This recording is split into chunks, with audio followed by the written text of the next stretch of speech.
عزیز طلباء سے کہوں گا، اللہ آپ کو کائنات کی سب سے بڑی دولت آپ کے سینوں میں ڈال رہے ہیں۔ اس کی قدر یہ ہے آپ اپنی تمام تر صلاحیتوں کو اس علم نبوت کے لیے لگائیں، اور یہ علم آتا نہیں ہے، آپ سب کچھ اس علم کے حوالے کر دیں گے، پھر یہ علم آپ کو کچھ دے گا۔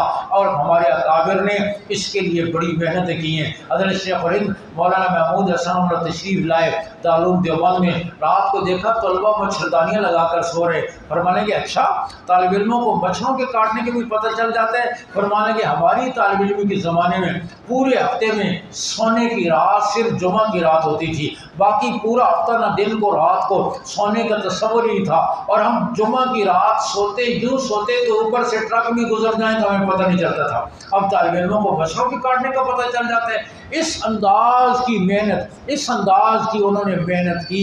عزیز طلباء اس علم پر بھرپور محنت کریں، تمام تر صلاحیت وَإِنَّهُ لَذِكْرَىٰ لِمَنْ كَانَ لَهُ قَلْبٌ أَوْ أَلْقَى السَّمْعَ وَهُوَ شَهِيدٌ۔ یہ قرآن نصیحت ہے اس کے لیے جو اس کو دل کے کانوں سے سنیں۔ ہم ذہنی طور پر بھی درسگاہ میں حاضر ہوں، جسمانی طور پر بھی ہم حاضر ہوں، تمام تر اپنی توجہات اس علم کی خاطر ہم لگائیں۔ کوئی وہ کام جس سے ہمارا علمی خلل ہو، کوئی ایسی دلچسپی ہمارے سامنے نہ آئے، ہم اپنی تمام تر صلاحیتوں کو پوری محنت کے ساتھ اس علم کے لیے لگائیں۔